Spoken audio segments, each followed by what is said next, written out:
Okay guys, so we're going to talk about a movement that is quite commonly poorly executed, okay? But it's one of the main movements that we really want to make sure we're doing if we're doing exercise, okay? And that is what's called a pull pattern, okay? Now you may do this in the gym, you may do it at home through dumbbells, etc. But we're going to use the TRX today to just show you and highlight some of the common errors that people do when they are rowing, okay? So, for instance, if you were doing a TRX row, okay, you'll be set up in this position. A lot of people will do a row and they will do it like this.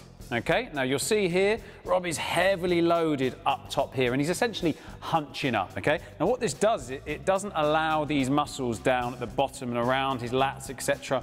to engage. So he's literally becoming very, what's called trap dominant at the top, okay? And that's not great. We want to be able to engage. So if we get Rob just to execute a decent one and pause at the top there, okay? And we can see that the engagement through Rob's lats and through subscapular is a lot greater, okay? He's not as engaged through his traps. Therefore, we are working those muscles and using them. So that's going to pull the whole shoulder girdle back and strengthen it.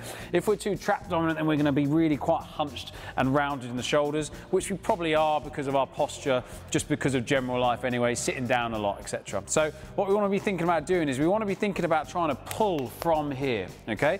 Initiate the movement from here. Don't think about trying to initiate the movement from your arms. Just think about trying to squeeze your shoulder blades in, get load through here, pause for a second here, making sure that's the case and that you haven't gone up into a real hunch and everything's lifted up there, okay? Now, this doesn't, okay, shut off, buddy. This doesn't matter if you're doing this on a TRX, it doesn't matter if you're doing it on a seated row machine, it doesn't matter if you're doing a bent over row or any sort of pull pattern, okay? The same principle applies, okay? We engage from here, okay, around here. We don't engage from the elbow and therefore allow our shoulders to roll forward, okay? Simple movement, okay, and simple technique, but one that's done quite poorly around, so give that a go, see how you get on, all right? See you next time.